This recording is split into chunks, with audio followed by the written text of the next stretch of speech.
J'ai créé un monstre qui me dirigeait et j'avais plus la main dessus. Le sacrifice, je suis arrivée à un point où c'était trop en fait. J'ai toujours des gros objectifs, mais je pense que je peux les atteindre d'une manière différente. Si t'as assez de rage en toi et que t'as un projet même qui est fou, tu vas y arriver. Mais vraiment. Salut et bienvenue à toi dans Polé Polé, le podcast qui t'inspire à faire le premier pas vers une vie plus alignée. Moi, c'est Mathilde, je suis photographe et entrepreneur nomade et créatrice du podcast Polé Polé. Ici, j'interviewe des indépendants qui ont construit une activité professionnelle au service de leur vie et pas l'inverse. Ma mission est de vous partager leur parcours, leurs projets et leurs conseils pour mettre en lumière d'autres définitions du succès et vous inspirer vous aussi à vivre une vie plus libre et équilibrée. Je vous laisse avec l'épisode du jour. Bonne écoute.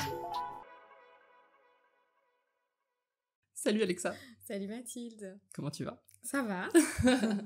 Bienvenue au Vietnam. Oui, je suis arrivée il y a quelques jours. Et oui, je suis trop contente de t'avoir avec moi ici un petit peu. Ouais, moi aussi, ça m'a fait plaisir de te revoir. Ça faisait longtemps. Ouais, ça faisait longtemps. On s'est rencontrés à Chiang Mai l'année dernière. Et ouais, on avait bien accroché. Ouais. J'ai bien suivi un peu ton parcours cette année. T'as des choses à nous dire d'ailleurs. Il s'en est passé des choses dans l'année. Donc j'ai bien hâte que tu nous racontes tout ça. On est là pour ça. On est là pour ça. Écoute, déjà, je t'invite à te présenter pour ceux qui ne te connaissent pas, brièvement. Voilà. Dis-moi ce que tu veux. Et bien, du coup, je suis spécialisée en publicité Facebook, Instagram, TikTok, Pinterest. Je travaille principalement avec des e-commerce, mais aussi avec des infopreneurs donc, qui vendent des formations en ligne. Et je fais beaucoup de vidéos sur TikTok. Ok. Et j'adore le sport. Voilà. C'est pas lié au business, mais ça fait partie de ma présentation. Et je suis digital nomade depuis le Covid. Et, on s'est rencontrés, c'est vrai, en Thaïlande, à Chiang Mai l'année dernière. Et voilà, et on se retrouve aujourd'hui. Et on se retrouve aujourd'hui à Da Nang au Vietnam. Je vais t'inviter à justement me parler un petit peu plus de justement ton agence, parce que tu as ta propre agence de pub Facebook, TikTok Ads, Pinterest Ads, ça j'étais pas au courant. Ouais. Donc quand est-ce que tu as créé ça et pourquoi tu l'as créé? Alors à la base je voulais pas du tout créer d'agence et je le disais, je me rappelle d'une conversation que j'avais eue avec un entrepreneur parce que je suis belge et lors d'un lunch je disais moi jamais de la vie je veux une agence, c'est pas du tout mon but. Et en fait, j'étais freelance, j'avais quelques clients, et puis le Covid est arrivé.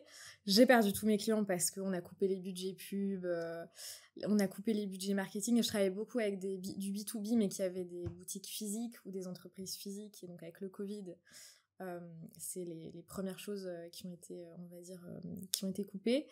Et quand j'ai reconstruit, on va dire, tout mon business, j'ai eu beaucoup de demandes en une fois, donc ce qui est un bon problème, mais j'ai pas su dire non, et donc je pense que j'ai été traumatisée du Covid, de tout perdre, et d'être dans une situation hyper stressante, que j'ai accepté, et puis quand je suis arrivée à saturation, j'ai fait appel à un freelance, et puis j'ai fait appel à un deuxième freelance, et puis je me suis rendu compte que j'étais plus du tout freelance en fait.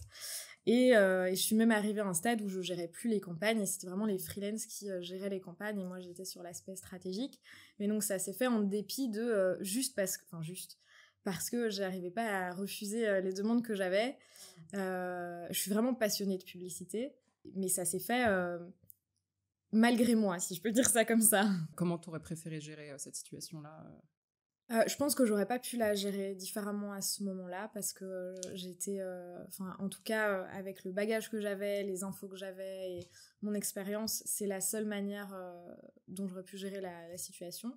Mais c'est vrai que je me suis retrouvée quelques mois plus tard à un stade où en fait je gérais plus les campagnes et c'est ça qui me passionnait et donc j'avais perdu un petit peu.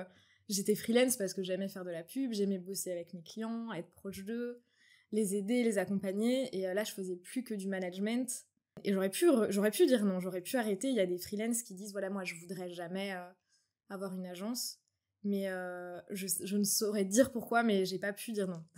De ce que je comprends aussi dans ton caractère, tu es quelqu'un de très active, donc tu as pu gérer aussi le fait, pendant un moment en tout cas, le fait d'avoir beaucoup de clients et de gérer ça. Est-ce que tu as aimé cette activité-là ? Je pense qu'il y a de l'adrénaline aussi de développer un business et de se dire ok jusqu'où je peux aller. J'avais deux côtés, le côté sécurité, j'ai le fait de gagner beaucoup d'argent en une fois quand on est à zéro en fait. On se dit ok c'est pas une question d'argent, c'est vraiment une question de sécurité. si jamais il se reproduit ce qui s'est produit avec le Covid, au moins tout ce que je fais maintenant, ce sera bien pour la suite parce que je me retrouverai plus jamais dans cette situation-là. Comme j'économise tous les mois et je mets de côté ou je construis un business solide. Et d'un autre côté, il y a vraiment ce côté adrénaline où tu dis, ok, je peux faire plus le mois prochain. Je peux faire plus le mois prochain. Et tous les mois, tu dis la même chose. Et tu dis, ok, il n'y a pas de limite, jusqu'où je peux aller, quoi. Tout le monde ne réagit pas comme ça, mais ou ne réfléchirait pas de cette manière-là. Mais moi, je me disais vraiment, c'était un challenge, en fait. Je veux faire mieux. C'était un jeu, c'était... Ouais. Tu le voyais comme ça. Enfin, tu le vois toujours comme ça ? Oui. Mais quand tu dis qu'il n'y avait plus de limites, est-ce que vraiment il n'y en a plus des limites ? Moi, je pense qu'il n'y a pas de limites. On pourrait... une agence, si tu veux la scaler à j'en sais rien, il y a des agences qui font 300 000 par mois, par exemple. Mais ils sont peut-être, j'en sais rien, 50 dans la boîte, où ils gèrent des très gros comptes. Je pense que vraiment tout est possible, mais il faut savoir ce qu'on veut.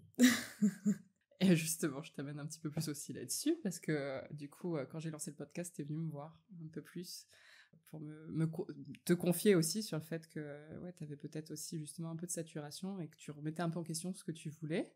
Je t'invite à déjà un petit peu nous partager ton état d'esprit du moment par rapport à cette agence. Et est-ce que vraiment la saturation est arrivée ?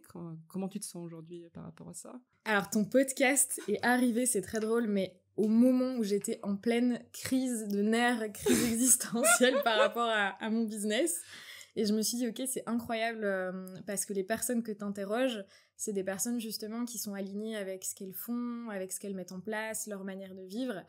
Et en fait, moi, j'étais à l'opposé de ça. Je me faisais bouffer par mon business. J'ai créé un monstre qui me dirigeait et j'avais plus la main dessus. Et j'ai décidé, c'était en janvier ou en février, il y a quelques mois, où là, c'est pareil, je pense parfois l'univers nous envoie des signes. J'ai lu une newsletter d'une américaine qui a une chaîne YouTube très très connue, elle a 500 millions d'abonnés, elle s'appelle Vanessa pour ceux peut-être qui connaissent, et elle génère des millions avec ses programmes en ligne, et elle a écrit cette newsletter, cet email dans lequel en fait elle dit tout ce qu'elle a dit, c'est des mots que j'aurais pu écrire mais que j'avais pas eu le courage d'écrire ou de penser ou d'exprimer. Et elle disait justement, je décide aujourd'hui d'arrêter de faire une pause dans YouTube, dans mes formations en ligne, même si ça me rapporte beaucoup d'argent. Je sais que les personnes vont peut-être pas comprendre, mais je décide de faire une pause. Et c'était vraiment cet email, ça a été un déclic. Mais je pense que pendant 2 ans, j'ai eu le vase qui s'est rempli. Et puis je suis arrivée à ce stade où ça a débordé, et c'est l'email qui a fait déborder le vase. Et là, je me suis dit, ok, non, elle a eu le courage de le faire, il faut que j'ai le courage de dire stop. Et en fait, gérer une agence, c'est gérer des humains, gérer le stress, parce qu'en fait, on te contacte quand t'as des problèmes. Enfin, les clients, quand ils ont des problèmes, ils t'appellent. Quand ils sont contents, ils le disent au free. Enfin, moi, j'ai pas d'employé. Et en fait, je gérais plus les campagnes, donc plus le côté créatif. Je faisais du recrutement, beaucoup de recrutement, c'est très pénible. Enfin, moi, c'est pas quelque chose que j'aime bien. Et je faisais beaucoup d'admin aussi. Et je me suis dit, ok, non, c'est pas ça qui me... En fait, je me lève le matin et le lundi matin, je me dis, j'ai pas envie, quoi. Et j'arrivais pas à dire stop et à arrêter. Et en fait, pas l'année dernière, il y a 2 ans, j'étais à Bali. Et j'ai eu la même crise où je me suis dit, ok, j'arrête tout. Et tout le monde m'a dit, tu peux pas arrêter une agence qui fait autant de chiffre d'affaires, c'est stupide. Et je me suis dit, bah oui, c'est vrai, c'est bête, en fait. Je vais pas arrêter une agence qui fonctionne. J'ai fait quelques changements pour que ça aille mieux. Et puis on s'est retrouvés 2 ans après, où en fait, quand c'est profondément ancré en toi, où c'est pas ce qui te drive, bah, le problème il disparaît pas. Tu l'as un peu atténué, mais il revient sous une autre forme. Et heureusement, je sais pas si j'avais pas eu cet email, si j'aurais pris la décision. Ceux qui ont déjà eu des déclics visualiseront ce que je veux dire, mais tu sais que là, tu peux plus revenir en arrière. C'est ok, là, faut que ça change en fait. Même si ça te terrorise et que tu sais pas... Parce que arrêter un truc qui marche, tu dis, mais punaise, c'est débile, ça fonctionne, pourquoi... on n'arrête pas un truc qui marche. Quand on réussit en France, on te dit, bah, continue. Ah, mais ça marche en termes de chiffre d'affaires, mais est-ce que ça marche pour toi ? Et c'est ça peut-être là où justement tu as peut-être une prise de conscience en ce moment, c'est que y a un truc qui fonctionne plus en toi par rapport avec cette agence. Je crois que c'est la définition de réussite qu'on a peut-être que ce soit en France ou en Belgique, si tu réussis, si tu gagnes de l'argent, si t'es connu, si, enfin, le statut ou de manière financière. Et en fait, c'est pas forcément les bons indicateurs de réussite, de bien-être. Ouais, tu viens de dire un mot intéressant, tu viens de dire bien-être, mais c'est peut-être... non, ouais. C'est ce qui te manque actuellement. C'est-à-dire qu'en effet, t'as la réussite financière, t'as la réussite statut également. Après, je ne suis pas une influenceuse de contenu sur les réseaux, mais... Non, mais quand même, voilà, en tout cas, tu représentes une femme entrepreneuse, entrepreneur, je sais pas, selon comment on l'écrit, mais ouais, t'as quand même un statut qui te suit aussi. Le fait aussi que ça marche, et donc psychologiquement, c'est difficile de lâcher quelque chose qui marche. À quel point, qu'est-ce qui est si dur à lâcher ? Là, c'est le besoin profondément ancré en moi de sécurité, parce que je pense qu'on a tous une peur, et je me dis, mais enfin, là, tu te mets en danger, en fait. C'est risqué, t'as construit puis ça demandait du temps, de l'énergie, et j'ai répété plusieurs fois, je pense que je te l'ai dit aussi, où j'avais l'impression d'être un enfant gâté qui disait « Oh, j'en ai marre, j'arrête !» Et c'est vrai que je me faisais souvent cette réflexion « Punaise, t'abuses !» prends sur toi en fait, parce que moi dans mon éducation tu prends sur toi, la vie est pas facile, c'est ok, mais c'est bon, tu vas mordre sur ta chic comme on dit en Belgique et ça va aller, tu vois. Mais en fait non, on peut prendre sur soi, mais il faut que le jeu en vaille la chandelle aussi, quoi. Il y a peut-être ouais, ou se dire je suis privilégiée, j'ai construit quelque chose qui marche, il y en a qui galèrent, j'ai pas le droit en fait d'arrêter. C'est aussi ça, c'est ça aussi qui je culpabilisais de me dire, mais non, franchement, t'exagères. Tu peux pas, c'est... Tu te sentais responsable. Ouais. Pourtant, je dois rien à personne, mais... C'est ça qui est incroyable, en fait, je trouve, dans ton histoire.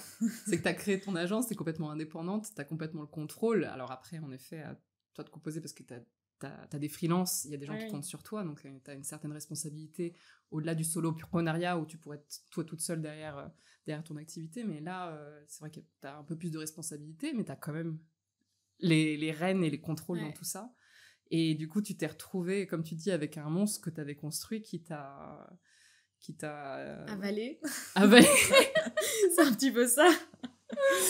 Mais c'est vicieux en fait, je pense qu'en effet, c'est pour ça que tu l'as pas vu tout de suite arriver. Oui, et puis un petit peu, on parle beaucoup de dopamine sur les réseaux sociaux. C'est un peu ça, quand tu signes un client, que t'as de l'argent qui rentre, tu dis ah cool, je veux refaire en fait cette satisfaction, ce sentiment d'accomplissement. Je veux le reproduire. Et donc, en fait, quand t'as un projet qui échoue, ok, c'est dommage, mais il a échoué. Mais dire stop à une machine qui fonctionne, mais vraiment psychologiquement, on n'est pas préparé à ça. Et surtout, à part Vanessa, ce fameux email où elle a dit moi j'arrête, un truc qui fonctionne, j'avais jamais entendu parler en 4 ans, 5 ans, je sais plus, quelqu'un dire ouais j'en avais marre, j'ai arrêté. Si, c'est pas vrai. Si elle m'écoute, mais ce serait drôle. C'est Victoria, une cliente que j'avais qui avait un e-commerce de lingerie, qui était adorable et elle avait une super marque au niveau humain, elle était géniale. Et elle m'avait dit, ok, j'arrête ma marque. Et à l'époque, je comprenais pas et je lui disais, mais enfin, c'est bête. Pareil, t'abuses. Enfin, je lui ai pas dit t'abuses, mais t'exagères. Tu peux pas l'arrêter. Je lui ai dit, tu peux pas, faut que tu trouves une solution, mais t'as construit un truc qui est vraiment sympa, c'est trop bête d'arrêter là, et maintenant, je comprends en fait. Je me dis, ok, si je l'avais pas vécu, j'aurais pas compris. Et du coup, qu'est-ce que tu identifies justement quand tu dis que t'as compris maintenant ce que ta cliente a vécu, c'est quoi que t'as compris réellement ? En fait, quand tu réalises que tu fais quelque chose, mais qui t'apporte aucune satisfaction, aucune joie, même si tu gagnes de l'argent et c'est quelque chose qui t'apporte aussi un certain statut, dans le sens dire à quelqu'un « moi j'ai une agence de pub », c'est sympa en fait, ça montre aussi que moi quand je me suis lancée, tout le monde m'a dit « Alexa t'es complètement malade, en Belgique les cotises c'est un gouffre, les taxes c'est vraiment, il n'y a pas le statut micro-entrepreneur comme en France ».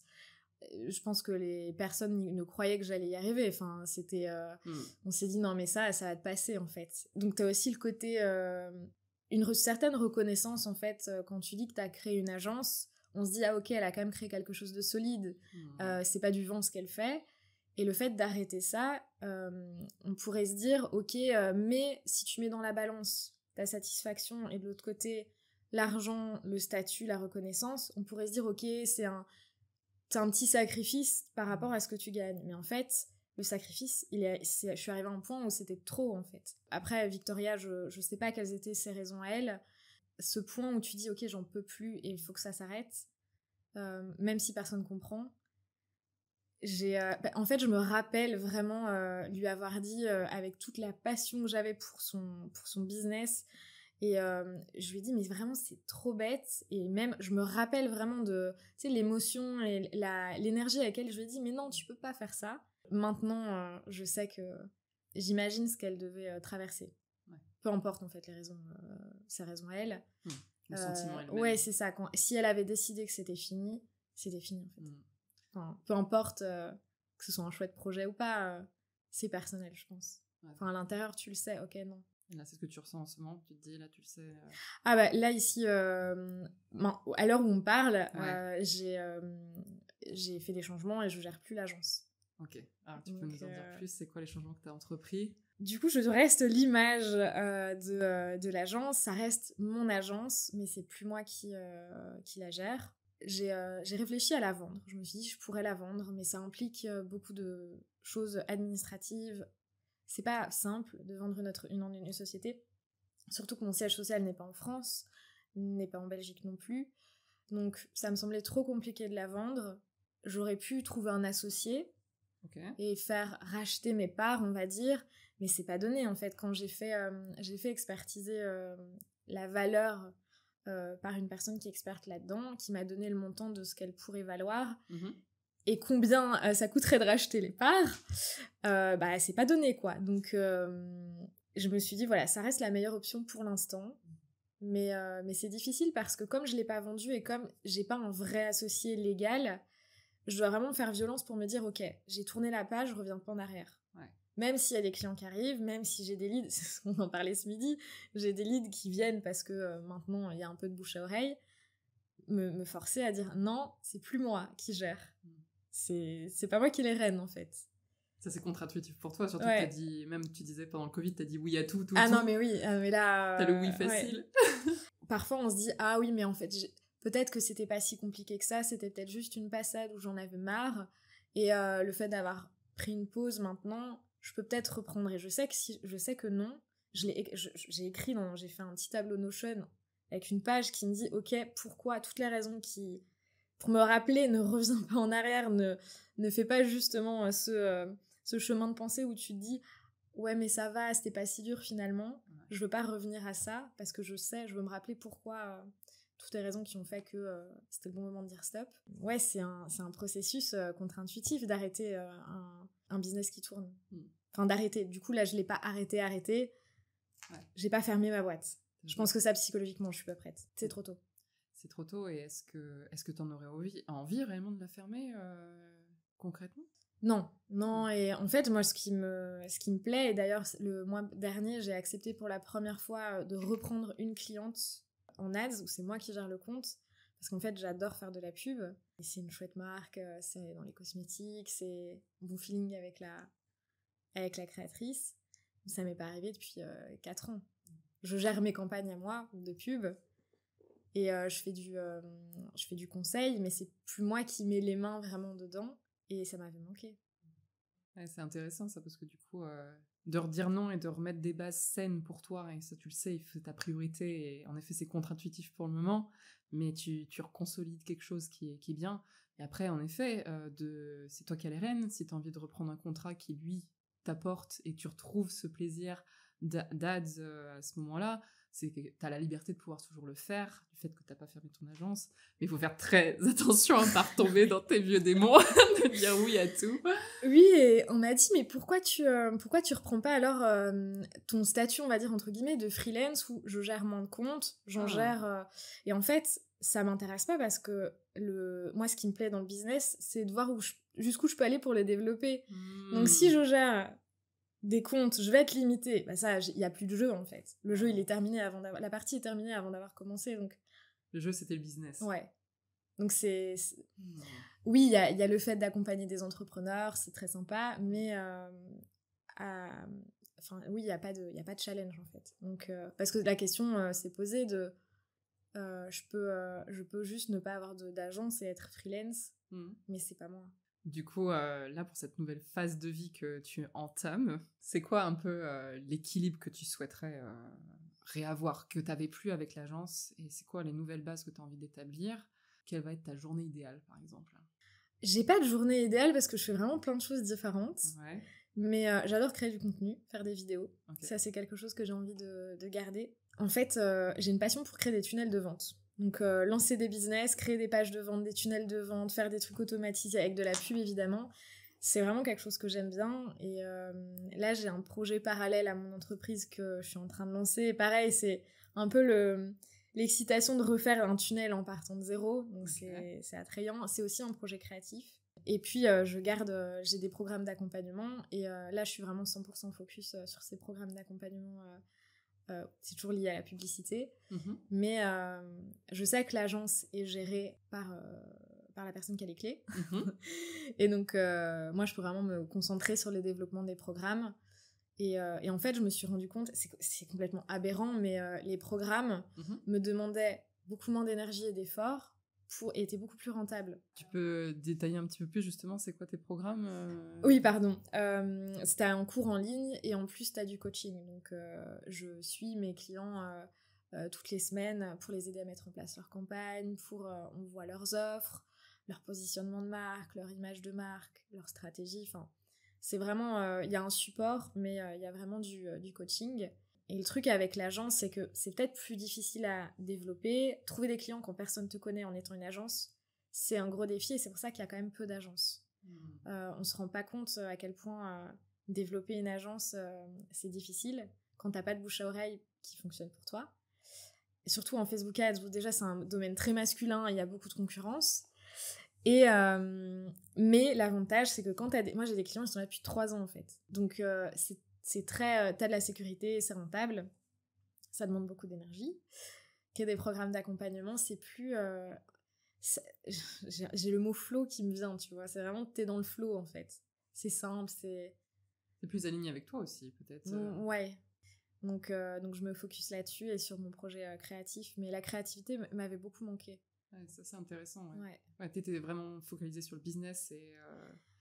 gérer une agence, c'est de l'admin, quoi. C'est gérer des humains. Et ça, je m'en étais pas du tout rendu compte et j'étais pas préparée. Et gérer des problèmes. Parce que quand tu gères l'agence, tu gères que des problèmes. C'est ton métier. Trouver des solutions. Et quand ça va, c'est jamais à toi qu'on dit que ça va. On te le dit à la fin. Ah oui, c'était bien, j'étais contente. Mais sur le moment, quand t'as des bons résultats à la fin du mois, c'était les frics qui me disaient « Ah ouais, t'as vu, on a un RS de 5, trop bien, on a fait ça. » Ouais. T'as pas eu goût à la satisfaction justement du truc, quoi. T'avais que les problèmes. Donc là, ce que j'entends aussi, c'est dans tes futures activités, justement, d'avoir moins ce côté souci et admin et de revenir sur un cœur de métier qui est plus aligné avec toi et avec plus de créativité, plus de partage peut-être. Le truc, c'est que moi, je me suis pas rendu compte, mais je pilotais les deux de front. Donc j'avais 2 business, les programmes de coaching et l'agence. Et en fait, à un moment donné... burn-out, quoi. Non, mais oui. Est-ce que tu penses que ça c'en était un? Je sais pas.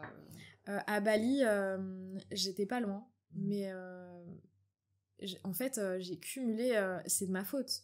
Enfin, je me suis mise toute seule dans une situation où... à Bali, c'était vraiment un sketch. Je suis arrivée là, donc il y avait 7 heures de décalage. Donc... je faisais mes calls très tard avec la France. Je suivais un coaching... moi, je me faisais coacher.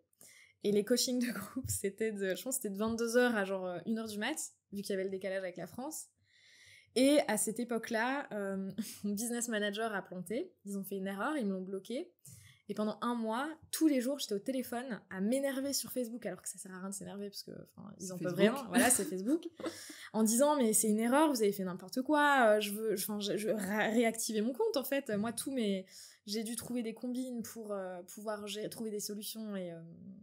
Parce qu'en fait, moi, tous mes leads viennent de Facebook. Donc, si j'ai plus Facebook... T'as plus de business. J'ai plus de business. Et finalement, au bout d'un mois, quand j'ai lâché prise et que j'ai dit ok, je prends 2 semaines de vacances parce que je vais tuer quelqu'un, Facebook m'a envoyé un email en disant ah pardon, c'était une erreur. Mais je pense que le moment où tu lâches prise, genre l'univers il débloque un truc. Il se dit ok, mais t'aurais dû lâcher prise il y a 1 mois. Et j'enchaînais des journées, je bossais de 8h à 22h, je faisais les coachings, j'étais stressée avec Facebook au téléphone tous les matins, et puis t'as ta vie perso à côté, et en fait au bout de ces 30 jours, là je me suis dit c'est dangereux pour ma santé en fait, donc, mais je voyais tous les jours, tu sais, tu te rends compte un petit peu quand même, ouais. Tu dis là ça va pas aller, je peux pas continuer comme ça, et j'ai dit stop à tout, je suis partie 2 semaines en vacances. Et c'est là-dessus, du coup, que t'as rebâti, t'as refait des changements par rapport à ton agence, t'as recomposé, t'as mis un pansement un petit peu, ouais, sur tout ça. Ouais. Et mais là, le pansement, il peut pas contenir toute l'hémorragie. Et Mais déjà, à cette époque-là, j'avais envie, je m'étais dit, ok, je ferme l'agence. Et j'en avais parlé à certaines personnes, et c'est là où tout le monde m'avait dit, mais non, enfin, quelle idée, t'es malade. Et donc, t'as réfléchi, quand même. Ouais. Mais est-ce que... Ouais, t'avais pas tout remis dans la balance. Et est-ce que tu penses que t'as été influencé par ce qu'il disait ? Non. Non, ça venait de toi, quand même. C'était un combat avec toi-même d'un discours que t'avais en interne. Puis c'est difficile. Imagine de dire non à une rentrée d'argent hyper confortable. C'est très, très difficile. Hein. Enfin... Je comprends ton dilemme aussi à l'heure actuelle. On va pas se mentir, tu vois... se dire ok, j'ai plus le stress de savoir combien je vais gagner le mois prochain, je peux mettre de côté, je peux investir, je vais pas me poser de questions si j'ai envie d'aller à tel endroit ou de faire ceci ou cela parce que j'ai de l'argent qui rentre. Moi, niveau argent, je suis hyper honnête, tu vois, c'est important, donc c'est clair que psychologiquement, dire non, faut être fort, quoi. Mais t'es forte avec ça. J'ai mis 2 ans à me dire ok, vas-y, maintenant c'est le bon moment, ouais. Mais j'ai mis 2 ans, mais je triche un peu parce que je l'ai pas fermé, quoi. Ouais, mais enfin, c'est pas vraiment tricher pour moi, c'est plus enfin, je sais pas comment tu vois la chose, mais pour moi c'est refaire les choses intelligemment et de remettre des bases. T'es pas obligé de le fermer pour complètement mettre ça dans le passé. Mais on verra comment ça évolue. Je pense que c'est une étape, mais mon intuition me dit que c'est pas la finalité. Okay. Je sais pas comment ça va évoluer, mais je pense que ça va évoluer. C'est en cours de transformation. Mais on verra comment... Ouais. Moi, je reviendrai pas au niveau opérationnel, c'est sûr. Mais je pense qu'elle est amenée à évoluer. Parce que comme c'est plus moi qui la gère, il y a plein d'options qui sont possibles. Mais c'est vraiment un poids en moins. En fait, le jour où j'ai pris cette décision, j'ai l'impression que j'avais 10 kilos, pouf, je me sentais plus légère, quoi. Donc, pour la suite des opérations, quelles sont les erreurs que tu veux plus commettre pour les prochaines choses que tu vas entreprendre ? Est-ce qu'il y a des choses que tu vois, comment construire ça pour les étapes d'après ? Il y a des conseils que tu te donnes à toi-même ? Honnêtement, je me suis pas dit que j'avais fait des erreurs parce que je me suis dit que j'aurais pas pu prendre d'autres décisions à ce moment-là. Intéressant. Parce que vraiment, l'environnement dans lequel j'étais, mon état d'esprit dans cette situation m'a poussée à prendre ce type de décision, ce que j'ai vécu aussi avec le Covid. Le fait que j'ai développé mon business en Belgique, où vraiment, quand on est jeune et qu'on entreprend, moi ça me révolte, mais vraiment je suis... on pourra en reparler, mais c'est d'une tristesse et ça m'énerve en fait que la situation soit comme ça en Belgique, parce que ça ne pousse vraiment pas les jeunes à lancer leurs projets, ça pousse pas aussi à l'innovation, etc. Et je pense que tout ça fait que j'avais très peur. Peut-être aussi ce qu'on a vécu de manière personnelle fait que on a certaines attentes, certaines peurs, et moi j'avais besoin de sécurité, et donc j'aurais pas pu faire autrement que continuer à développer ce qui fonctionnait, vu que j'avais tout perdu et que je me disais je peux compter que sur moi-même, même si c'est peut-être pas le cas et que voilà. Mais je pense que là, pour la suite, j'espère que je me retrouverai plus dans cette situation où je serai désalignée, mais je pense que je ferai en fonction de ce qui... Pareil en fait, si je suis dans un autre état d'esprit, je pense que je prendrai d'autres décisions. On verra. Ouais, j'ai pas de conseils à donner parce que je me suis dit... tout s'est enchaîné d'une manière tellement spécifique que la vie a fait que c'était comme ça et c'est ok en fait. Et tu suis ton intuition, comment tu t'appelles ça? Je me dis, j'ai fait un TikTok là-dessus où je me dis tout le temps, t'inquiète, ça va le faire. C'est pas du tout scientifique, mais vraiment, même si j'ai des amis qui me disent, moi j'ai envie de lancer un projet, mais j'ai peur que ça marche pas, je leur dis, mais vraiment, c'est pas naïf et c'est profondément honnête. Non, mais ça va le faire. Enfin, c'est impossible que ça marche pas. Et du coup, je me dis, non, ça va aller. C'est génial. C'est peut-être super naïf, mais je pense que c'est aussi, tu vois, si t'as cette rage en toi et que t'as un projet même qui est fou, tu vas y arriver. Mais vraiment, c'est sûr. T'as une espèce de foi quand même à se dire, tout va se passer comme toi tu l'as dans ta tête. Est-ce que... Alors, pas forcément, mais tu finiras par y arriver, que ce soit d'une manière ou d'une autre. Peut-être que ce sera pas exactement comme tu l'avais imaginé, mais tu vas y arriver, oui. Ouais, ça traduit tellement ton caractère et tout, j'adore. Enfin, pour ceux qui suivent pas Alexa sur les réseaux, il faut la suivre parce que c'est... Il y a un truc que tu répètes et j'aimerais bien d'ailleurs que tu développes ça parce que ça tombe complètement là-dedans, mais il y a un truc que tu dis souvent justement sur les réseaux, c'est quelle est l'action aujourd'hui que tu peux mettre en place qui va te rapporter la plus efficace pour te rapporter des clients, quoi, ou qui t'amène plus vers le projet que tu veux réaliser. Si tu peux détailler un peu, genre, qu'est-ce que tu entends par là, quoi? Je pense que les entrepreneurs ont tendance à faire beaucoup de choses. Moi, la première, à, dans une journée, faire 56 trucs différents. Et en fait, j'ai bossé avec une autre personne qui est aussi digital nomade. Et la première chose qu'il m'a demandé de faire, il m'a dit « Je veux que tu mettes des trackers partout. » Et Victor, si tu passes par là. Et j'ai mis des trackers partout. Et je me suis rendu compte, en fait, de finalement, ce qui m'apportait des clients et les actions sur lesquelles je passais du temps qui m'apportaient absolument rien. Et en fait, je me suis dit, ok, dans ma journée, si jamais, je sais pas, je suis fatiguée ou j'ai une baisse d'énergie ou juste il y a des priorités, s'il y a une seule chose que je dois faire qui va me rapprocher de mes objectifs, c'est quoi cette chose en fait? Et te dire, ok, tu mets le focus là-dessus. Et puis après, tu peux faire les actions, on va dire, qui gravitent autour. Parce qu'évidemment... Là, pour le nouveau projet, je dois construire le tunnel, je dois peaufiner les offres, travailler sur l'image de marque. Il y a plein de choses à faire. Mais s'il y a une action, c'est quoi l'action en fait qui va faire en sorte que je vais trouver des clients? Et quand j'ai tout perdu pendant le Covid, c'est exactement ce que j'ai fait. J'en ai déjà parlé, donc c'est pas un secret, je peux révéler l'action que je faisais. Mais j'avais pas de clients. J'étais à zéro, j'avais plus d'argent. C'était... voilà. Et je me suis dit, tous les matins, j'envoyais 30 DM sur Instagram, c'est pas une blague, 30, j'avais un tableau Excel, j'étais en mode machine, mais ça, c'est aussi, je pense que c'est un état d'esprit, il faut switcher son cerveau et se dire, ok, il n'y a plus rien, t'es obsédé par ce que tu veux. Tu veux quoi? Tu veux des clients? Ok, c'est pas grave, tu vas y arriver. Et donc j'avais mon tableau Excel, je mettais les jours de la semaine, et tous les jours j'envoyais 30 DM et je cochais ma case 30. Et si pour une raison ou pour une autre, j'y arrivais pas parce que... je sais pas, il y a un jour j'avais beaucoup d'appels et il se peut que dans la vie, tu manques une journée sur 30 jours, je rattrapais ce jour-là un autre jour, l'après-midi, ou parce que bon, tu peux pas envoyer trop de DM sur Insta, et en 3 mois je suis passée de 0 à 10 000 euros par mois et plus. Et faut savoir qu'avant le Covid, donc avant que je perde tous mes clients, le max c'était peut-être je faisais 3-4 000 euros parce que je bossais avec un entrepreneur qui me filait plein de clients. Il sous-traitait en fait. Mais là, c'était chiant. C'était pas aligné, mais c'était ok parce que je savais ce que je voulais et je me suis dit, machine, je veux ce que je veux. Et voilà, ça a marché. Mais après, c'est vrai que là, dit comme ça, on se dit, ah super, mais il y a eu des moments où j'ai eu envie de jeter mon ordi par la fenêtre, quoi. Je me disais, putain, c'est chiant. Enfin, pardon l'expression, mais c'était pas simple, c'était pas facile, mais par contre, ça marchait. Et voilà.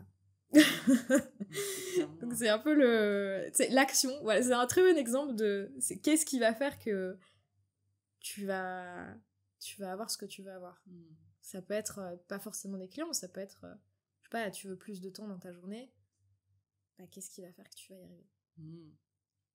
Excellent. Ça peut même, même avec le sport, j'imagine. Oui, aussi, oui. il y a tellement de choses dans la vie. Mais si vraiment, je pense, tu dois avoir... je vais prendre un autre exemple. J'étais en Thaïlande et il y a une de mes copines qui me dit, voilà, moi j'aimerais bien, je suis un peu perdue et je sais pas si je retrouve un job ou si je me lance à mon compte en freelance. Et je lui dis, ah, trop cool, qu'est-ce que tu veux faire qu'est-ce que tu as envie de faire en fait, enfin, quelles sont tes compétences et tout. Et elle me dit, je sais pas, je suis douée en management. Donc je lui dis, trop bien, ok, avec quel type de client t'aimerais bien travailler, comment t'imagines un peu la suite. Et elle me dit, ouais, mais en fait, c'est dur, je sais pas si je vais trouver des clients. Et je lui dis, t'as Upwork, tu vois, Upwork, un peu comme Malte, tu peux essayer déjà de te mettre là, être sur LinkedIn. Je lui donne des idées. Et elle me dit, ouais, mais Upwork, t'es mal payé au début et tout. Et là, en fait, je me suis dit, ok, si t'as pas la rage de vaincre dès le début, c'est sûr que ça va pas marcher. Ouais. Donc c'est aussi un facteur... si t'y vas déjà reculons, n'essaye même pas, en fait. C'est que c'est pas ton... C'est pas ton truc. C'est pas ton moteur, non. Ouais. Change d'objectif, en fait. Ouais. Et c'est ok, hein. Et c'est ok. Ouais, on a le droit de dire... Ok. Je vais faire rebondir là-dessus. Est-ce que tu penses que, du coup, ça montre un certain alignement quand, justement, t'as la rage d'avancer sur ce genre de choses, c'est que tu dis que s'il y a un truc avec toi et ce projet-là qui fonctionnent ensemble? Oui, en fait, oui et non, parce que je pense que si t'as la discipline et que tu te mets en mode machine en disant, ok, imaginons l'agence, j'en avais marre, mais je suis vraiment paradoxale, mais intérieurement, j'avais envie de l'arrêter et pourtant, toutes les semaines, je mettais en place des actions pour trouver des clients et franchement, c'était pas un plaisir. C'était vraiment c'était lourd à faire et pourtant, je le faisais parce que je me disais, réfléchis pas, voilà, il faut... Mais il faut pas en fait. Il faut Pourquoi qui ouais. Mais donc je pense que tu peux, même si c'est pas aligné, tu peux réussir. Et je sais que personne ne dit ça, mais c'est vrai. Je comprends ce que tu veux dire. T'es un peu prisonnier de ta propre discipline en fait. Bah oui, si t'as un bon mental et que tu dis, je sais pas, imagine, tu détestes marcher et tu dis, moi je veux marcher 50 km en telle heure. Bah franchement, si t'as la discipline, tu vas y arriver, même si c'est pas ce que t'as envie de faire. Et comment justement, quel conseil tu donnerais pour justement savoir si c'est ce que tu as envie de faire? Est-ce qu'il y a un truc, tu penses Oui, tu le sens. Est-ce que t'en parles et tu rayonnes? Est-ce que t'as de la satisfaction? Est-ce que t'es content? Est-ce que t'as envie? Tu sais, tu travailles le matin, tu dis, ah, trop bien, je vais aller m'entraîner, tu vois. Enfin, je prends le sport, mais tu le sens. Ouais, si tu veux faire le parallèle justement avec le sport. Il y a un truc dans le sport aussi, et que tu as aussi dans le business, justement, de te dire, t'as la hargne, quoi. Ouais. Ça, c'est quelque chose qui est en toi depuis petite. J'ai toujours été éduquée à faire, à prendre sur soi, à dépasser ses limites, à même si c'est dur, à continuer. Donc je pense que ça vient aussi de l'éducation. Mais c'est vrai que quand j'étais jeune, je faisais beaucoup de sport. Enfin, ma mère, en tout cas, nous mettait à plein... J'ai fait plein d'activités quand j'étais petite. Hein. Je fais du karaté, du judo, pardon, de l'équitation, du basket, du volley, de la danse. Enfin, mais vraiment 1000 choses différentes, sauf la gymnastique. J'aurais aimé, mais il n'y en avait pas près de chez moi. Et donc, j'ai, bizarrement, en étant vers mes 16-18 ans, par contre, j'ai eu un rejet du sport parce que je suis dans une famille très, très sportive. Et tout était vraiment c'est pas juste je vais faire du sport pour me faire plaisir, mais on va aller faire une rando. On va pas faire une rando de 10 km. On va faire celle qui est la plus longue parce qu'on est des sportifs. On va aller faire du ski. On va se lever à 8h. On va revenir à 17h quand les pistes ferment. On mange 5 minutes sur le bord d'une piste. Mais toujours c'était poussé à l'extrême. Et je pense que ça m'a un peu dégoûtée. Et puis j'ai repris goût au sport là... en trouvant le sport en fait. Mais je pense que c'est dans le business, c'est pareil. Quand tu trouves le truc... Les gens qui disent « moi j'aime pas faire du sport », je pense que c'est pas vrai. C'est pas que t'aimes pas faire du sport, c'est que t'as pas trouvé le sport que t'aimes. Intéressant. C'est pareil dans le business en effet. Je pense, ouais. C'est lié. Ou ton job, ou ta vie pro en général. Il y a quand même quelque chose de lié en termes d'énergie pour pouvoir se challenger et traverser des phases de souffrance et tout. Et si ça te plaît, t'y vas en fait. Oui, non mais oui. Donc ce que j'entends aussi, et en te connaissant un peu, j'imagine que voilà, peu importe la forme de tes futurs projets, dans tous les cas, t'as une forme de curiosité. Ça m'intéresse, j'y vais, et de toute façon ça va marcher. Est-ce qu'il y a vraiment quelque chose que tu mets en place un peu comme ça dans ta tête? Et est-ce que c'est quelque chose, tu me dis, tu parlais de flow tout à l'heure, il y a... Bah, je me dis, c'est vrai que j'ai pas de méthode ou j'ai pas de règles où je vais me dire, ok, tu me demandais si j'avais mis en place des actions pour avoir peut-être plus d'équilibre et plus me retrouver dans certaines situations que j'avais pu expérimenter. Et en fait, pas vraiment. Et c'est vrai que ça m'intéresserait de trouver des solutions ou de mettre en place certaines choses.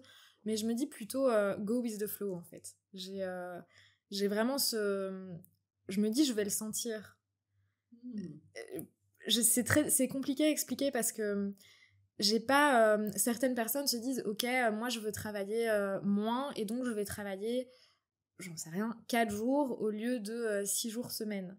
Moi, si je me dis ça, je sais que ça va pas marcher parce que je vais me dire, par exemple, mercredi après-midi j'ai pas de rendez-vous, je peux me permettre de me prendre mon après-midi, ok, je la prends, et samedi matin je sens que je sais pas, je suis créative, j'ai un truc, j'ai envie de tourner une vidéo parce que vraiment j'ai- c'est le bon moment, j'ai l'énergie pour, bah je peux en fait. J'ai du mal avec les règles, on parlait de deep work aussi, je pense que c'était ce matin, où je te disais, moi le deep work c'est compliqué parce que j'ai du mal à anticiper à l'avance. En fait je change très souvent d'avis, c'est ça le problème. D'avis ou d'énergie? Ouais, d'énergie. Parce que j'ai l'impression que ce que tu me dis, c'est que tu changes d'énergie. En fait, si je te dis aujourd'hui, mais même dans ma vie perso, si je te dis ouais, samedi on sort, c'est possible que samedi je te dise ah merde, j'ai plus envie. J'adore. Mais parce que, enfin, ouais. Il y a un truc instinctif, quoi. Peut-être, ouais. Et donc dans le business, c'est un peu pareil. Si je me lève le matin et que je connais mes priorités, mais j'ai la flexibilité de me dire ok, peut-être qu'aujourd'hui je peux plus faire ça que ça. Après, il y a des choses, il faut les faire. Mais il y a, on va dire, les gros blocs de travail. J'ai la chance de pouvoir les organiser un petit peu comme je veux dans la semaine. Et avoir cette flexibilité me rassure que si je me disais... J'ai essayé avant, justement, quand j'ai commencé, de me faire des blocs dans Google Agenda où je mettais, voilà, le lundi matin, c'est création de contenu. Le mercredi après-midi, c'est, j'en sais rien, je vais rédiger des emails en mode batching. Ça a marché un jour. Enfin, c'est... Et là, en fait, j'ai une to-do sur la semaine et je me rends compte que cette to-do, j'ai des priorités vraiment... Allez, je sais pas, lundi, j'ai priorité, je dois contacter mon avocat, ok. Mais sinon, le reste, j'organise un peu comme je veux. Mais du coup, quelqu'un qui a besoin de structure et d'organisation deviendrait complètement fou si je lui explique mon système, parce que j'ai pas de système. En vrai, moi je vois ton système, justement, que c'est un système de flow complètement. Hein. Je le vois même presque comme un système d'efficacité, justement, selon ton énergie, quoi. C'est de te dire, en effet, bah, si le lundi matin, tout d'un coup, voilà, j'ai pas de call, j'ai une énergie de créativité, bah, je vais taper là-dedans pour faire mes tâches créatives, tu vois. Ouais. Et si tout d'un coup, tu te dis, ah non, bah là j'ai de la productivité, t'as une énergie productive, boum. Et en fait, il y a vraiment peut-être une notion d'efficacité. En tout cas, moi, de l'extérieur, tu me parais quelqu'un de très efficace, Alexa. Mais c'est le cas, vraiment, ouais. Et je pense que c'est une intelligence, justement, et avec la liberté que t'as, justement, de gérer ton temps, gérer tes tâches. Et c'est pour moi la définition même de gérer son temps intelligemment et d'être dans l'efficacité plutôt que de dire, en effet, et c'est ce que tu disais, peut-être qu'il y a certains entrepreneurs qui sont focalisés sur leur liste de tâches et qui vont peut-être être moins efficaces à juste les enchaîner. Je sais pas, ça dépend des gens en fait, peut-être. Ouais, mais... je pense que ça dépend vraiment de... Peut-être que certaines personnes fonctionnent d'une manière différente et que les deux systèmes se valent, je pense. Mais c'est vrai que j'ai essayé. Hein. J'ai essayé plusieurs fois pendant très longtemps et je me suis rendu compte que c'était impossible en fait. Et j'aimerais parfois avoir plus de structure ou d'organisation. Mais voilà, je me dis c'est pas le cas et c'est en fait le seul problème je pense à ce système que j'ai, c'est que ma to-do sur Notion fait 4 km. Donc juste parfois c'est un peu, je me dis oula, j'ai un peu abusé en termes de tâches, mais je suis aussi super rapide.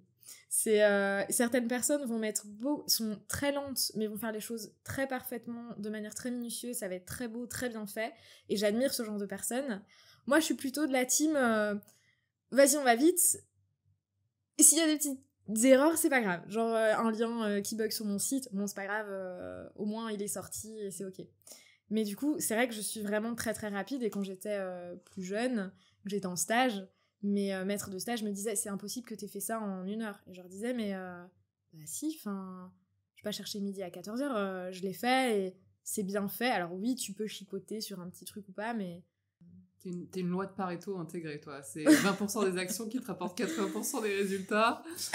Ouais, je pense. Ouais, franchement. En tout cas, c'est vrai que j'essaye quand même maintenant. Je me suis rendu compte de ça et j'essaye de faire un petit peu aussi d'être plus dans le être que dans le faire. Et d'avoir... C'est toi qui m'as donné d'ailleurs cette inspiration où tu me disais je commence ma semaine en faisant un peu une rétrospective de comment je vois ma semaine, des trucs à réfléchir, etc. Et j'ai mis en place ça en janvier. Il a fallu le temps que la graine, elle pousse.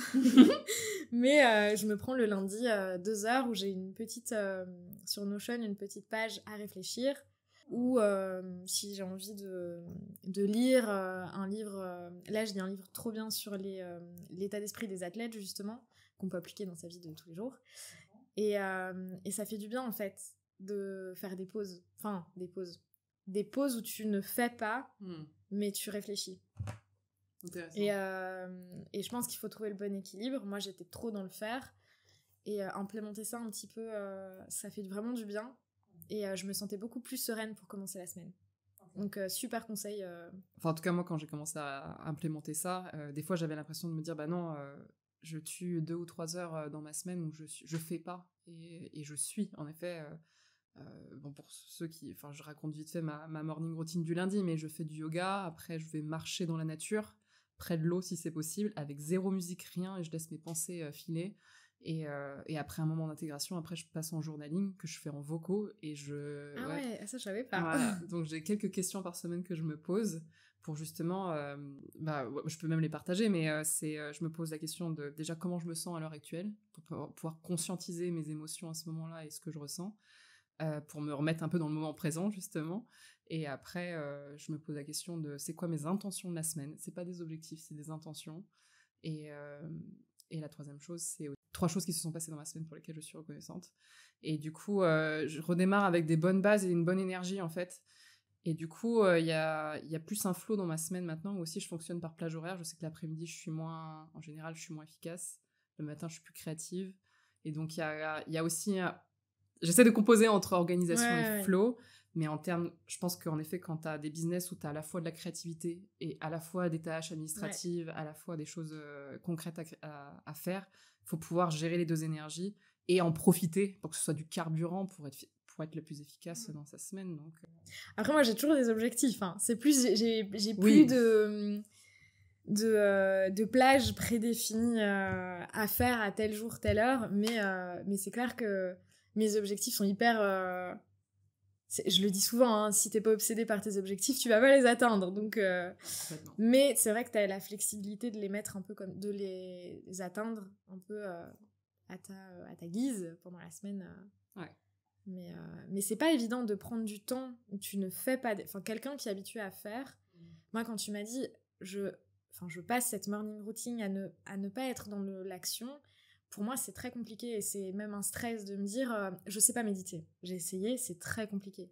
Être assise et même en guidée, ça va parce que tu peux te concentrer sur quelque chose. Mais méditer juste avec de la musique, en fait, mais je pense tellement que ça me submerge, si je dois mettre un mot là-dessus. Mais c'est parce que je pense que c'est de l'entraînement aussi. Quelqu'un qui a l'habitude, ça devient plus facile. Mais s'habituer à être et ne pas faire, c'est super dur. Enfin, moi, en tout cas, c'est vraiment difficile. Et souvent, les entrepreneurs sont dans le faire. Parce que c'est... Même la société, la société dans une énergie masculine de base. Les entrepreneurs encore plus. Donc, on ne nous apprend pas à être. Ouais. Donc, c'est hyper intéressant que tu aies réussi à mettre ça en place. C'était un peu contre-productif aussi pendant un moment, mais après, j'ai commencé à comprendre l'intérêt. Donc, je serais curieuse aussi de savoir petit à petit quand tu le fais. Est-ce que tu vois, au bout de 6 mois, 1 an... Bah non, ça fait déjà depuis janvier, là, c'est ça?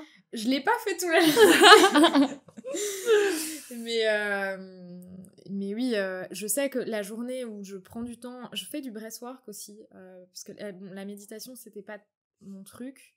Mais breathwork, j'y trouve d'autres des bienfaits.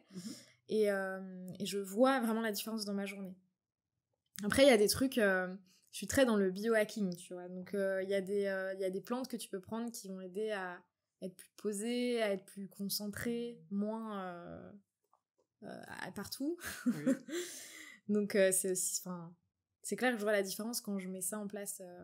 Et ça, c'est des éléments de bien-être que tu as envie d'intégrer un petit peu plus maintenant. Le sport en fait partie aussi, c'est clair. Partie. Ouais, je sais que si je loupe ma séance, ma journée, que ce soit le jour même ou le lendemain, parce que je m'entraîne le soir, en Thaïlande en tout cas de 4 à 6, puisque c'est les horaires des cours, je sais que le lendemain, je vais le ressentir. Ou même à la fin de ma journée, je vais aller dormir et je serai beaucoup plus posée. Et donc ça a un impact en fait, physique et psychologique, donc c'est suffisamment aussi important d'apporter du bien-être parce que ça a aussi des conséquences directes sur ton business. Ouais. Et là, tu l'as su aussi avec l'agence, qu'en effet, ça peut, l'importance du bien-être et l'importance de l'être aussi pour ton bien-être apporte dans ton business et que du coup, des fois, c'est plus important que le faire à des moments précis. Ouais. Des fois, ça peut être plus efficace parce que ça va t'apporter plus derrière. C'est comme ça aussi que tu le vois maintenant ou est-ce que tu... Oui, mais je me dis aussi qu'il faut trouver un équilibre parce que comme on est indépendant, t'as pas de patron pour te dire ok, il faut faire ça ou ça. Et donc si on est que certains entrepreneurs, je trouve, sont un peu trop dans le moi je fais que des choses alignées avec moi, je respecte totalement mon énergie, mes émotions, etc. Et pour moi, quand t'as un business à développer, c'est dangereux parce que t'as aussi besoin de discipline. Et j'entends sur Instagram, je lis très souvent soyez aligné, oui, mais oublie pas que t'as un business et qu'un business, on n'est pas dans le monde des bisounours en fait. Et je sais que beaucoup vont pas être d'accord et c'est peut-être une vision un peu militaire du business, mais tu peux pas réussir si t'es pas... Il faut de l'action. Ouais. Sinon, il n'y a rien qui se concrétise. Et tout n'est pas tout rose, tout n'est pas toujours sympa. En fait, quand tu prends... J'ai une entrepreneuse ici qui me disait, moi, je veux pas... j'ai des programmes à plus de 1 000 €, je veux pas faire d'appel pour les vendre. Et je lui dis, ok, t'as deux autres solutions que je te propose. Il y a une des 2 solutions, elle veut pas le faire. Ok, il lui reste une solution. Donc si ça marche moins que si elle avait fait ce qu'elle voulait pas faire, elle a pris sa responsabilité en se disant, ok, ça me convient pas, t'as le droit, mais t'auras peut-être pas les résultats que tu veux. Donc est-ce que vraiment... En fait, c'est encore une fois à quel point ton objectif, il est important. Ouais. Et moi, je pense que j'ai cette capacité à me dire, t'as un objectif, tu fais tout pour l'atteindre, t'essayes que ça respecte tes valeurs et ton alignement, mais c'est vrai que parfois il y a des trucs, des actions qui sont un petit peu chiantes, qui sont moins sympas, mais c'est ok, c'est comme ça en fait. C'est ça, faut pas avoir l'illusion que tout va être beau tous les jours. Oui, en fait je pense que si ton objectif c'est de... On en revient à ce que tu dis, enfin l'objectif du podcast en fait, l'alignement, si ton objectif c'est d'avoir un business, de gagner ta vie confortablement, mais d'avoir du bien-être et de travailler 4 jours sur ta semaine, alors ça fait sens de prendre certaines décisions. En fait, c'est juste ça. Si ton objectif, c'est de gagner 30 000 € par mois, du coup, c'est ok si tu marges un peu sur ton temps de travail parce que tu sais que ton objectif, c'est pas de bosser 4 jours par semaine, c'est de faire 30 000 € par mois, tu vois. Donc, je pense que ça dépend aussi, tu vois, ok, c'est quoi qui est le plus important dans la balance.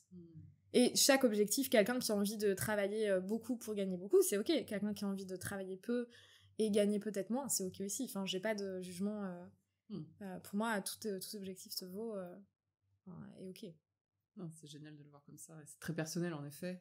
Oui. Et j'aime bien la manière dont tu vois aussi le truc, c'est que c'est pas forcément que des objectifs, en effet, financiers.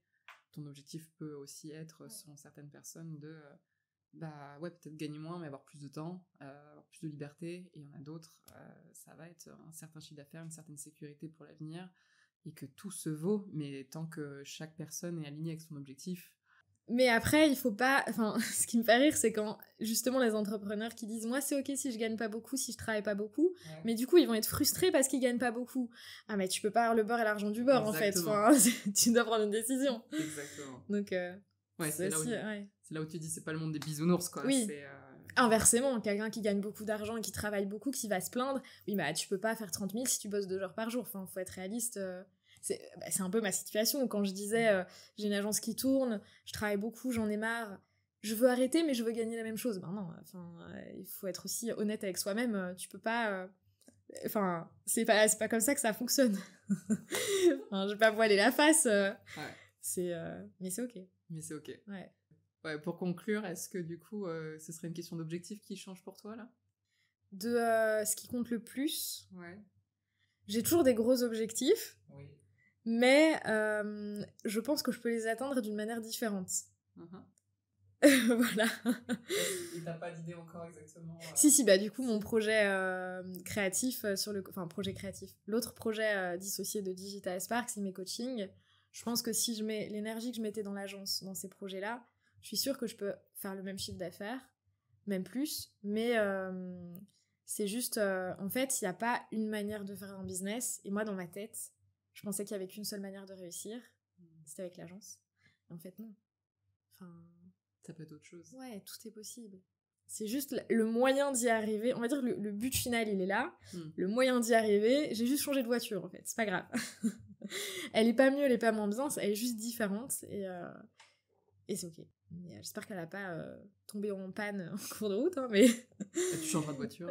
J'espère. Il y aura une 3e, 4e, ouais. 5e voiture. Te connaissant, à mon avis, et vu ta détermination, à mon avis, tu n'auras pas de mal à réorienter. À rebondir. Et à rebondir. Hein, t'as rebondi au Covid, t'es en train de rebondir maintenant. Donc, moi, je me fais pas de soucis pour toi et j'ai bien hâte, justement, de voir tous ces nouveaux projets naître.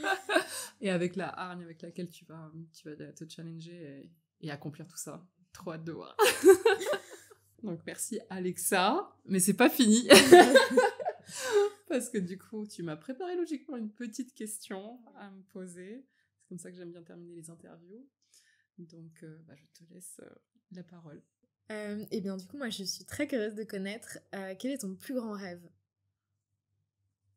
Mon plus grand rêve? Waouh, ouais. C'est puissant comme question. Tu m'as demandé de préparer une question, et ben en 1 seconde, c'était la question, je voulais savoir. Mon plus grand rêve. Ouais. Qu'est-ce que tu veux? Moi, je pense que j'ai plein de rêves différents et je pense que j'ai une personnalité aussi qui fait que du coup, je passe de rêve en rêve, entre guillemets. Et je pense avoir déjà réalisé un de mes premiers qui était le digital nomadisme, qui était... J'en réalise petit à petit. Donc, mon plus grand, on va dire que je peux te donner une réponse à l'heure actuelle ouais. qui pourra complètement changer et qui changera quand ouais. je l'aurai atteint, je pense. Il est ressorti quelque chose l'année dernière, quelque chose de puissant, c'est ce que je suis en train de mettre en place justement petit à petit là. Mais j'ai fait du coup un coaching l'année dernière pour retrouver un peu de sens dans ma vie et justement réaligner des objectifs de vie différents de ce que j'avais créé jusqu'alors. La coach m'a fait un exercice de PNL. C'est quoi la PNL? Un PNL, c'est la programmation neurolinguistique. Et c'est un exercice qui était presque hypnotique, où j'ai dû vraiment me mettre dans un état de projection sur justement une envie profonde de me connecter à un futur moi qui a réalisé quelque chose de puissant, quoi. Okay. Et il en est ressorti, et c'est pour ça que j'aligne tout depuis. J'ai sorti une phrase. J'avais elle m'avait du coup demandé la question suivante: quelle est ta mission de vie? Et alors, bon, pour moi, il y a plusieurs missions de vie et j'en ai eu plusieurs dans ma vie, donc c'est pour ça, pour moi, mission de vie correspond un peu à ta question, en tout cas, de rêve. Enfin, je trouve que j'associe un peu les deux dans ma tête. Et j'ai dit inspirer les gens à être eux-mêmes. Et que je voulais que les gens disent Mathilde m'a inspirée à être qui je suis aujourd'hui. Waouh. Ah, c'est beau. C'était beau, hein. Ouais. Et j'ai sorti ça dans un moment où vraiment j'étais très, très connectée avec cette vision-là. Et c'est pour ça aujourd'hui que je mets en place le podcast. C'est aussi pour ça que je mets en place le coaching. Y a vraiment... c'est ma nouvelle étape de vie. Il y a quelque chose qui fait beaucoup plus de sens et qui me fait rêver justement dans l'impact que je peux avoir sur les gens, mais ce que j'ai envie d'apporter avec ma vie, quoi. Un peu une question de sens, de me dire si je meurs demain, qu'est-ce que j'ai légué? Et voilà, donc il y a, en termes de rêve, en termes entrepreneurial en tout cas, il y a ce message et cette phrase-là qui me parle énormément. Et du coup, c'est mon nouveau rêve, quoi. Je sais pas si non, c'est beau, c'est... Je sais pas si ça répond à ta question. Ouais. Mais il y aurait pas eu meilleure réponse. Donc, top. Ouais. Et tu sais que c'est drôle parce qu'à Bali, quand j'ai pris ces 2 semaines de vacances à Bali, on était dans un resort où il y avait quelqu'un qui lisait les chakras pour une raison personnelle, je l'ai pas fait parce que je sentais pas le mec. Mais on discutait de mission de vie. On disait, voilà, chacun, parce qu'il y a beaucoup de chamans, enfin pas des chamans, des personnes, des guérisseurs, pardon, à Bali. Et il y a une personne, un balinais, un de nos potes, qui disait justement, moi, ma mission de vie, c'est de chercher ma mission de vie. Et je trouvais ça incroyable parce que c'est vrai que moi, j'aurais été incapable, la question que je t'ai posée, je sais pas si j'aurais pu y répondre. Donc déjà, le fait d'avoir autant de connaissances de toi pour y répondre, je trouve ça déjà hyper incroyable. Et voilà, je vais juste partager ça, que certaines personnes, leur but, c'est de chercher un sens à la vie, ou à leur vie, je sais pas. Mais avoir autant de connaissances de soi pour pouvoir y répondre, c'est fort. Je pense que j'ai pas encore mis tous les pieds dans qui je suis, et j'ai pas encore conscientisé entièrement qui je suis. Je pense que c'est un boulot d'une vie également. Mais en effet, je comprends exactement ce que tu veux dire, et pendant un moment, je pense qu'en effet, ma mission de vie était de trouver ma mission de vie. Et c'est peut-être aussi pour ça que je suis partie autant en voyage, que c'est pour ça aussi peut-être que j'aime toucher à tout, à mon côté créatif, au business, à plein de choses différentes. C'est aussi de trouver dans chaque élément des choses qui me parlent. Et aujourd'hui, je prends un peu de hauteur, et c'est pas juste un besoin de plaisir et égoïste. Je sens qu'il y a un truc qui est un peu plus gros. Et ouais, quand tu m'as parlé de rêve, c'est ça qui me vient à l'esprit. Donc, merci de l'avoir partagé. Voilà. C'est top. Merci Alexa pour ton temps. Merci aussi pour ta sagesse. Et puis pour toutes les astuces que tu nous as partagées. Avoir un petit accès dans ta tête, c'est un vrai privilège. Donc merci pour ça. Merci à toi, et merci de nous apprendre à être dans l'être et pas dans le faire. Et c'était vraiment un chouette partage, donc merci pour l'invitation. Avec grand plaisir, et bien hâte de voir où tous tes projets vont te mener. Donc tu nous tiendras au courant. Mais suivez Alexa aussi sur sa page. Je mettrai un peu tous les liens en description. Si vous voulez un peu d'inspiration et un peu de motivation au quotidien, c'est excellent en termes de contenu. Merci beaucoup. Salut Alexa. Salut. Merci d'avoir écouté l'épisode. Je vous invite à le partager, me suivre sur les réseaux, et vous donne rendez-vous dans 2 semaines pour le prochain. En attendant, n'oubliez pas, Polé Polé.